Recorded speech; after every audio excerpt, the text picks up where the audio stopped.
پیارے پیارے اسلامی بھائیوں، جب بھی مسجد میں داخل ہو تو اعتکاف کی نیت ضرور و ضرور کر لیا کریں کہ جب تک اعتکاف کی نیت کے ساتھ آپ مسجد میں رہیں گے آپ کو نفلی عبادت کا ثواب ملتا رہے گا۔ یاد رکھیں، مسجد میں کھانا پینا، سونا، سیر افطار کرنا، آب زمزم یا دم کے پانی پینا شرعاً اس کی اجازت نہیں، منع ہے۔ اگر کوئی اعتکاف کی نیت کر لیتا ہے تو ضمناً اس کے لیے ساری چیزیں جائز ہو جاتی ہے۔ اللہ کے محبوب صلی اللہ تعالی علیہ وآلہ وسلم نے ارشاد فرمایا کہ جو مجھ پر ایک مرتبہ درود پاک پڑھتا ہے اللہ پاک اس پر 10 رحمتیں نازل فرماتا ہے۔ صلو علی الحبیب صلی اللہ تعالی علی محمد صلی اللہ تعالی علیہ وآلہ وسلم۔ رسول اکرم نور مجسم شاہ بنی آدم صلی اللہ تعالی علیہ وآلہ وسلم کا فرمان عالیشان ہے کہ شعبان میرا مہینہ ہے اور رمضان میری امت کا مہینہ ہے۔ سبحان اللہ۔ ماہ شعبان کی عظمتوں پر قربان کہ اس کی فضیلت کے لیے اتنا ہی کافی ہے کہ ہمارے پیارے پیارے آقا مکی مدنی مصطفیٰ صلی اللہ تعالی علیہ وآلہ وسلم نے اسے میرا مہینہ فرمایا ہے۔ سرکار غوث اعظم شیخ عبد القادر جیلانی رحمت اللہ تعالی علیہ الفاظ شعبان کے 5 حروف شین، عین، با، الف، نون کے متعلق نقل فرماتے ہیں۔ شین سے مراد شرف یعنی بزرگی ہے، عین سے مراد علوم یعنی بلندی ہے، اور با سے مراد احسان ہے، اور الف سے مراد الفت، اور نون سے مراد نور ہے۔ تو یہ تمام چیزیں اللہ پاک اپنے بندوں کو اس مہینے میں عطا فرماتا ہے۔ یہ وہ مہینہ ہے کہ جس میں نیکیوں کے دروازے کھول دیے جاتے ہیں، برکتوں کا نزول ہوتا ہے، خطائیں مٹا دی جاتی ہیں اور گناہوں کا کفارہ ادا کیا جاتا ہے۔ اور یہ وہ مہینہ ہے کہ ہمارے آقا مکی مدنی مصطفیٰ صلی اللہ تعالی علیہ وآلہ وسلم پر درود پاک کی کثرت کی جاتی ہے۔ جی ہاں، یہ نبی مختار صلی اللہ تعالی علیہ وسلم پر درود بھیجنے کا مہینہ ہے۔ صلو علی الحبیب صلی اللہ تعالی علی محمد صلی اللہ تعالی علیہ وآلہ وسلم۔ سبحان اللہ۔ پہلے کے مسلمانوں کو عبادت کا کس قدر زبردست ذوق ہوتا تھا، مگر افسوس آج کل مسلمانوں کی زیادہ تر اکثریت حصول مال کا ہی شوق ہے۔ پہلے کے دینی سوچ رکھنے والے مسلمان جب مبارک ایام برکتوں والے دن میں رب عز و جل کی زیادہ سے زیادہ عبادت کر کے اس کے قرب کو حاصل کرنے کی کوشش کرتے ہیں، اور آج کل مسلمان مبارک دنوں میں بالخصوص ماہ رمضان المبارک میں دنیا کی ذلیل دولت کمانے کی نئی نئی ترکیبیں سوچتے ہیں۔ اللہ پاک اپنے بندوں پر مہربان ہو کر نیکیوں کا اجر و ثواب خوب بڑھا دیتا ہے، لیکن دنیا کی دولت سے محبت رکھنے والے لوگ رمضان المبارک میں اپنی چیزوں کا بھاؤ بڑھا کر غریب مسلمانوں کی پریشانوں میں مزید اضافہ کر دیتے ہیں۔ 100,000 افسوس، خیر خواہی مسلم کا جذبہ دم توڑتا نظر آ رہا ہے۔ کسی کہنے والے نے کہا نا، اے خاصہ نے رسول وقت دعا ہے، اے خاصہ نے رسول وقت دعا دعا ہے، ارے امت پہ تیری آگے عجب وقت پڑا ہے، جو دین بڑی شان سے نکلا تھا وطن سے، پردیش میں وہ آج غریب الغربا ہے۔ فریاد ہے اے کشتی امت کے نگہباں، فریاد ہے اے کشتی امت کے نگہباں، بیڑا تباہی کے قریب آنے لگا ہے، بیڑا تباہی کے قریب آنے لگا ہے، دیکھے یہ دن اپنی غفلت کی بدولت، ارے سچ ہے کہ برے کام کا انجام برا ہے، سچ ہے کہ برے کام کا انجام برا ہے۔ صلو علی الحبیب صلی اللہ تعالی علی محمد صلی اللہ تعالی علیہ وآلہ وسلم۔ میرے پیارے پیارے اسلامی بھائیوں، یہ مبارک مہینہ ہے، یہ برکتوں والا مہینہ ہے، یہ آقا کا مہینہ ہے، جس میں ہم نے سنا کہ اس میں کثرت کے ساتھ نبی پاک صلی اللہ تعالی علیہ وآلہ وسلم پر درود پاک پڑھا جاتا ہے۔ ہم نیت کریں کہ انشاءاللہ اس مہینے کو ہم عبادت میں گزاریں گے۔ آئیے سنتے ہیں، حضرت سیدنا عائشہ صدیقہ رضی اللہ تعالیٰ فرماتی ہیں، نبی کریم صلی اللہ تعالیٰ وسلم کو فرماتے ہوئے سنا کہ اللہ پاک خاص طور پر 4 راتوں میں بھلائی کے دروازے کھول دیتا ہے۔ جی ہاں، 4 راتیں۔ نمبر 1 بقر عید کی رات، نمبر 2 عید الفطر کی چاند رات، شعبان کی 15ویں رات، کہ اس رات مرنے والے کے نام، جی ہاں، یعنی جو رات آنے والی ہے، جو شب بارات کہتے ہیں، کہ 15ویں شعبان کی رات، کہ اس رات مرنے والے کے نام اور لوگوں کا رزق اور اس سال حج کرنے والے کے نام لکھ دیے جاتے ہیں۔ اور عرفات کی 8 اور 9 ذی الحجہ کی درمیانی رات اذان فجر تک یہ سلسلہ ہوتا ہے۔ میرے پیارے محترم اسلامی بھائیوں، 15 شعبان کی رات انتہائی نازک ہے، نہ جانے کس کی قسمت میں کیا لکھ دیا جائے۔ بعض اوقات بندہ غفلت میں پڑا رہتا ہے اور اس کے بارے میں کچھ نہ کچھ ہو چکا ہوتا ہے، بہت سے کفن دھل کر تیار ہوتے ہیں، مگر کفن پہننے والے بازاروں میں گھوم پھر رہے ہوتے ہیں۔ کافی لوگ ایسے ہوتے ہیں کہ ان کی قبریں کھود کر تیار ہوتی ہیں، مگر ان میں دفن ہونے والے خوشیوں میں مست ہوتے ہیں۔ بعض لوگ ہنس رہے ہوتے ہیں حالانکہ ان کی موت کا وقت قریب آ چکا ہوتا ہے۔ بعض اپنے مکانات کی تعمیرات کا کام پورا ہو چکا ہوتا ہے، مگر ساتھ ہی ساتھ ان کے مالک جو مکان میں بس جانے والے تھے، ان کی موت کا وقت آ چکا ہوتا ہے۔ وہ اپنے گھر میں جانے کے بجائے وہ قبر کی گہرے گڑھے میں ان کو اتار دیا جاتا ہے۔ کسی کہنے والے نے کہا نا، آگاہ اپنی موت سے کوئی بشر نہیں، آگاہ اپنی موت سے کوئی بشر نہیں، سامان 100 برس کا ہے بلکہ قبر نہیں، سامان 100 برس کا ہے بلکہ قبر نہیں۔ صلو علی الحبیب صلی اللہ تعالی علی محمد صلی اللہ تعالی علیہ وآلہ وسلم۔ میرے پیارے پیارے اسلام، برکتوں والی عظمتوں والی رات ہے کہ اس رات میں اللہ پاک اپنے بندوں پر خصوصی رحم و کرم فرماتا ہے، لاکھوں لاکھ گناہگاروں کو بخش دیتا ہے۔ یہ دعاؤں کی قبولیت اور روزی تقسیم ہونے کی رات ہے۔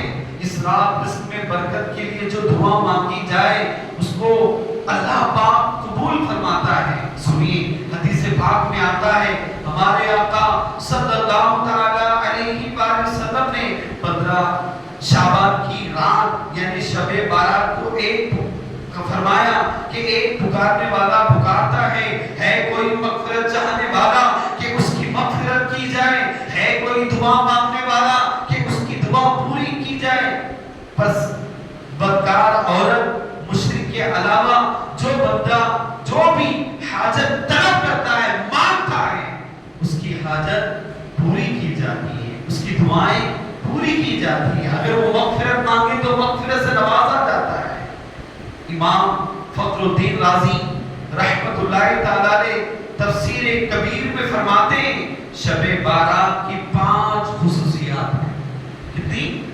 5 خصوصیات۔ اب اس کو غور کریں، یہ رات معمولی رات نہیں ہے، یہ رات بہت اہم رات ہے، یہ رات بڑی برکتوں والی رات ہے، یہ رات بڑی عظمتوں والی رات ہے۔ اب بیان فرمائیں گے 5 اس میں خصوصیات بیان کیے گئے، اس کو نوٹ کیجئے، اس کو سمجھیے۔ نمبر 1، اس رات ہر حکمت والا کام بانٹ دیا جاتا ہے۔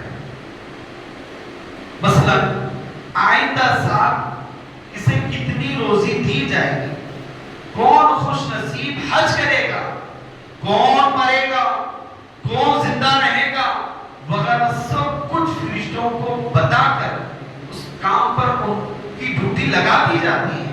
یہ ایک کام ہو گیا۔ اسی طرح سے اس رات میں عبادت کی خصوصیات کے فضائل بیان ہیں۔ مثلا اللہ پاک کے آخری نبی صلی اللہ علیہ وسلم نے فرمایا کہ جو بندہ شب بارات میں 100 رکعت نفل پڑھے، اب اس رات میں کیا کرنا ہے؟ 100 رکعت نفل پڑھنا ہے کہ اللہ پاک اس کے پاس 100 فرشتے بھیجتا ہے کہ ان میں سے 30 فرشتے اسے جنت کی بشارت دیتے ہیں، 30 فرشتے اسے جہنم سے آزادی کی خوشخبری دیتے ہیں، 30 فرشتے اسے دنیائی آفتوں سے بچاتے ہیں، اور 10 فرشتے اس کی شیطان سے حفاظت کرتے ہیں۔ اللہ آئیے مزید آپ رحمت اللہ تعالی فرماتے ہیں کہ اس رات کی تیسری خصوصیت یہ فرمائی کہ اس رات اللہ کی رحمتیں چھما چھم برستی ہیں۔ جی ہاں۔ نمبر 4، اس رات امت مسلمہ کی بخشش کر کے انہیں جہنم سے آزاد کر دیا جاتا ہے۔ اللہ اکبر۔ میرے پیارے اسلامی بھائیوں غور کریں کہ ایسی مبارک رات آ رہی ہے۔ نمبر 5، شب بارات کی 5ویں خصوصیت یہ ہے کہ اس رات میں ہمارے آقا و مولا مکی مدنی مصطفیٰ صلی اللہ تعالی علیہ وآلہ وسلم کا شفاعت کرنا یہ نصیب ہوگا۔ روایت کے مطابق ہمارے مولا مکی مدنی مصطفیٰ صلی اللہ تعالی وسلم 15 شعبان کی 13ویں رات بارگاہ الہی میں سوال کیا تو آپ کی 1/3 امت آپ کے سپرد کر دی گئی۔ پھر آپ نے شعبان کی 14ویں رات سوال کیا تو آپ کی 2/3 امت آپ کے حوالے کر دی گئی۔ پھر آپ صلی اللہ تعالی علیہ وآلہ وسلم نے شعبان کی 15ویں رات بارگاہ الہی میں سوال کیا تو آپ کی امت آپ کی پوری سپرد کر دی گئی۔ اللہ اکبر۔ آئی شب بارات یہ ہے کہ برکتوں کی رات ہے، بخشش کی رات ہے۔ اللہ پاک ہمیں اس کی برکتوں سے مالا مال فرمائے۔ صلو علی الحبیب صلی اللہ تعالی علی محمد صلی اللہ تعالی علیہ وآلہ وسلم۔ توبوا الی اللہ، استغفر اللہ۔ صلو علی الحبیب صلی اللہ تعالی علی محمد صلی اللہ تعالی علیہ وآلہ وسلم۔ پیارے اسلامی بھائیوں، اس رات ایسے لوگ ہوں گے کہ اللہ پاک ان کی بخشش نہیں فرمائے گا۔ جی ہاں، کچھ ایسے لوگ ہوں گے کہ اس رات کو بخشش سے محروم رہیں گے، ان کی نجات نہیں ہوگی، ان کی بخشش نہیں ہوگی۔ آئیے اس کو بھی سمجھتے ہیں کہ وہ شخص اس رات محروم رہے گا۔ اب کیوں؟ کہ شب بارات بے حد اہم رات ہے، یہ عام راتوں کی طرح نہیں ہے، یہ بہت اہم رات ہے۔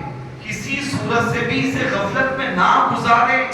اس رات رحمتوں کی خوب بارشیں ہوتی ہیں۔ اس مبارک شب میں اللہ تعالیٰ بنی قلب کی بکریوں کے بالوں سے بھی زیادہ لوگوں کو جہنم سے آزاد فرماتا ہے۔ میری کتابوں میں لکھا ہے کہ بنی قلب عرب میں سب سے زیادہ بکریاں پالتے تھے۔ آپ کچھ بد نصیب ایسے بھی ہوں گے جن پر شب بارات یعنی چھٹکارا پانے کی رات بھی نابخشش ہونے کی وعیدیں ہیں۔ سنیے، کتابوں میں لکھا ہے رسول اکرم نور مجسم شاہ بنی آدم صلی اللہ تعالی علیہ وآلہ وسلم نے فرمایا 6 آدمیوں کو اس رات نہیں بخشا جائے گا۔ دل کے کانوں سے سنیے، ابھی وقت ہے، ابھی شب بارات نہیں آئی ہے، بس آنے ہی والی ہے، مگر 6 آدمی ایسے ہوں گے کہ اس رات بخشش سے محروم ہوں گے، اس رات برکتوں سے محروم رہیں گے۔ جی ہاں، 6 آدمی کون گے؟ ذرا سنیے۔ نمبر 1، شراب کا عادی، جو شرابی ہوگا، جو شراب پینے والا ہوگا، اس رات اس سے بخشش نہیں ہوگی، اس رات اس کو نہیں بخشا جائے گا، یہ برکتوں سے، یہ رحمتوں سے شرابی محروم رہے گا۔ نمبر 2، ماں باپ کا نافرمان۔ جی ہاں، اس رات جو بخشش والی رات ہے، جو مغفرت والی رات ہے، اس رات ماں باپ کا نافرمان، ماں باپ کو ایذا دینے والا، ماں باپ کو ستانے والا اس رات نہیں بخشا جائے گا۔ نمبر 3، زنا کا عادی، بدکاری کرنے والا۔ نمبر 4، قطع تعلق کرنے والا، یعنی رشتے توڑنے والا، اس رات نہیں بخشا جائے گا۔ ہم غور کرتے چلے جائیں، اگر یہ عادتیں، یہ باتیں ہمارے اندر ہیں تو ہم اپنے آپ کو یوں سمجھے سنبھالیں، ڈرائیں، یہ رات آ رہی ہے، اللہ نہ کرے یہ عادتیں ہم لے کر رات گزاریں گے تو یاد رکھیں ہم بخشش سے محروم رہیں گے۔ نمبر 5، تصویر بنانے والا۔ جی ہاں، اس رات تصویر بنانے والا بھی بخشش اور رحمت سے محروم رہے گا۔ اور نمبر 6، اس رات چغل خور، آپس میں لڑانے والا، چغل خور، چغلی کرنے والا، اس طرح کا اور بھی ذکر ملتا ہے۔ جادوگر، تکبر کے ساتھ پیجامہ تہبند ٹخنوں کے نیچے لٹکانے والا، اور مسلمانوں سے بلا اجازت شرعی بغض کینہ رکھنے والے بھی اس رات مغفرت کی سعادت سے محروم رہیں گے۔ چنانچہ تمام مسلمانوں کو چاہیے کہ جو بیان کیا گیا ان گناہوں میں اگر معاذ اللہ کسی بھی گناہوں میں مبتلا ہے تو بالخصوص ان گناہوں سے اور تمام گناہوں سے شب بارات آنے سے پہلے جی ہاں، شب بارات آنے سے پہلے ان تمام گناہوں سے سچی پکی توبہ کریں۔ اور اگر بندوں کے حق تلفی کی ہے، یعنی اگر کوئی ہم سے روٹھا ہوا ہے، اگر ہمارے باپ ہم سے ناراض ہے، ہماری بیوی بچے ہم سے ناراض ہے، ہمارا پڑوسی ہم سے ناراض ہے، ہمارا دوست، ہمارے مسلمان اگر کوئی ہم سے روٹھا ہوا ہے، ناراض ہے، تو یاد رکھیے یہ شخص کو بھی اس رات نہیں بخشا جائے گا۔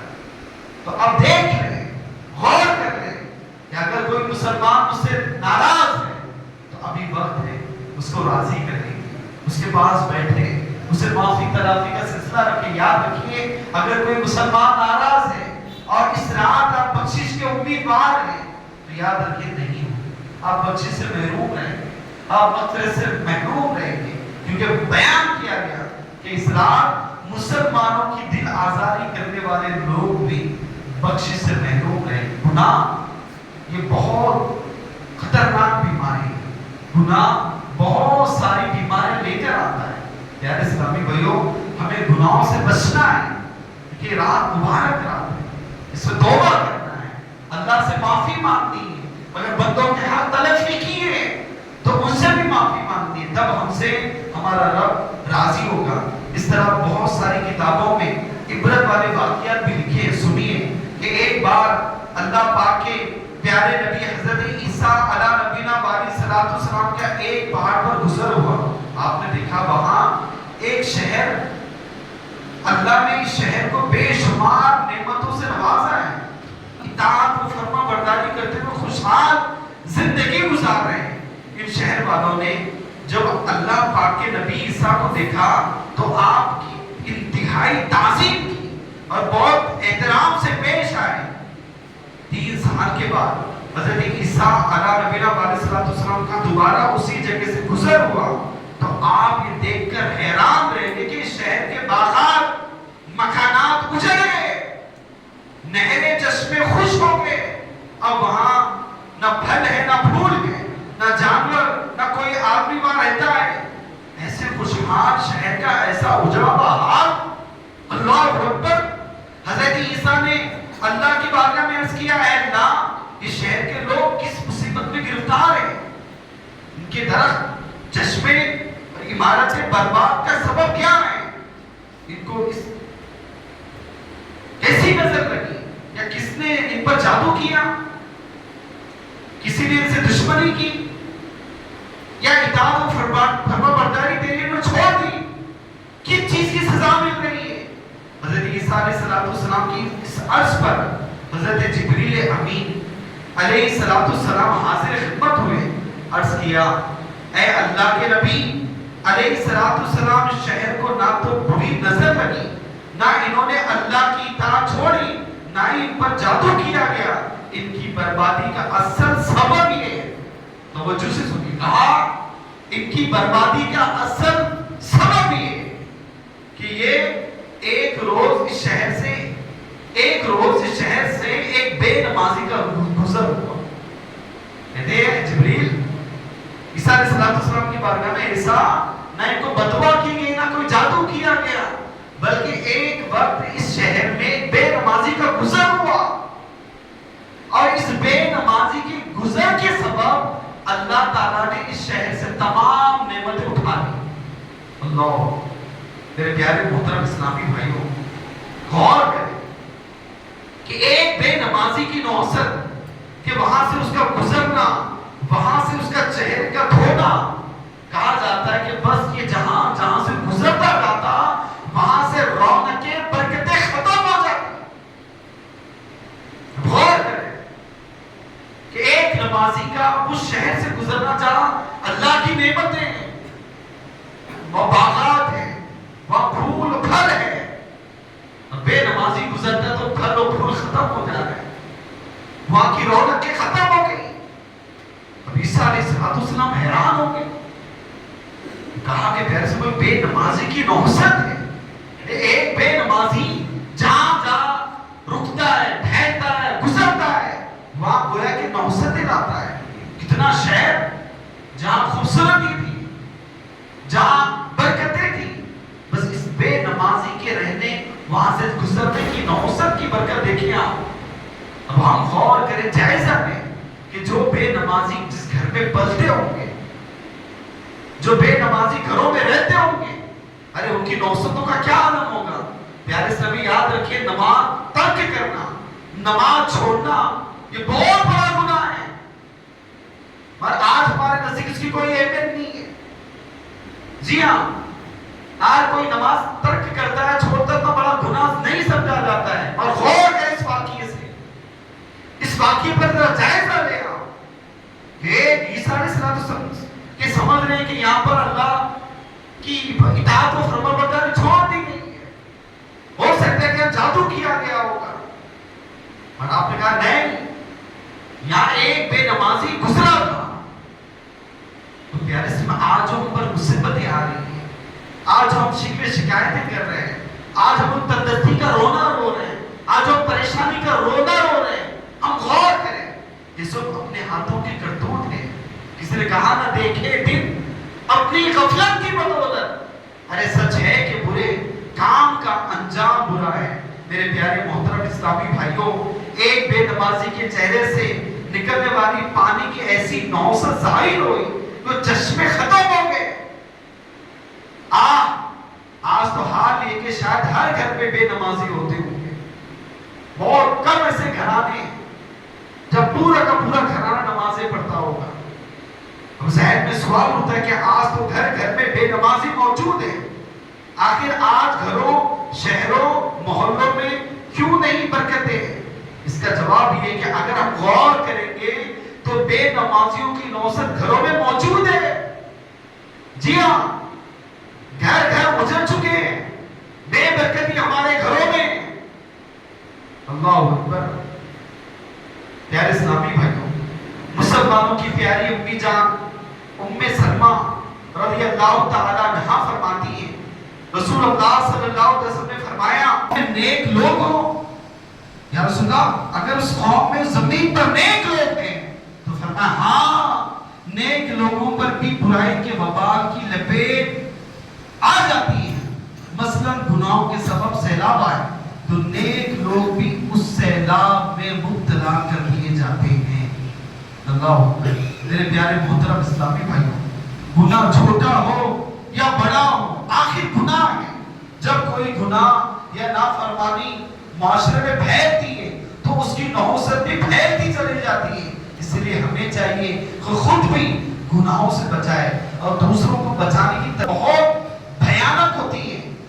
امیر المومنین فاروق اعظم رضی اللہ تعالیٰ ارشاد فرماتے ہیں، بڑی توجہ سے سنیں، آخری لمحات اس بیان کے سنیے، گناہ اور نافرمانی سب ہلاکت ہے۔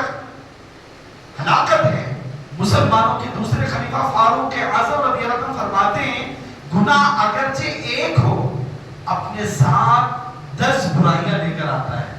بندہ سمجھ رہا ہے میں ایک گناہ کر رہا ہوں، نہیں، اس کے سبب 10 برائیاں آتی ہیں۔ وہ کیا ہے؟ نمبر 1، گناہ کرنے والا اللہ کو غضب دلاتا ہے۔ نمبر 2، گناہ کرنے والا شیطان کو خوش کرتا ہے۔ نمبر 3، گناہ کرنے والا جنت سے دور ہوتا ہے۔ 4، جہنم کے قریب ہوتا ہے۔ 5، گناہ کرنے والا خود اپنے آپ پر ظلم کرتا ہے۔ 6، گناہ کرنے والا اپنے وطن کو ناپاک کرتا ہے۔ 7، گناہ کرنے والا نام اعمال لکھنے والے فرشتوں کو تکلیف دیتا ہے۔ جو فرشتے نیکیاں برائیاں لکھتے ہیں تو ان کو تکلیف ہوتی ہے۔ نمبر 8، گناہ کرنے والا نبی پاک صلی اللہ علیہ وسلم کو غمگین کرتا ہے۔ اور نمبر 9، گناہ کرنے والا زمین و آسمان کو اپنے خلاف گواہ بنا لیتا ہے۔ بندہ گناہ کر رہا ہے مگر ساتھ ہی ساتھ وہ حصہ زمین و آسمان اس کے لیے گواہ ہو جاتے ہیں۔ اے گناہ کرنے والوں ذرا غور کرو۔ نمبر 10، گناہ کرنے والا انسانوں سے خیانت اور اللہ کی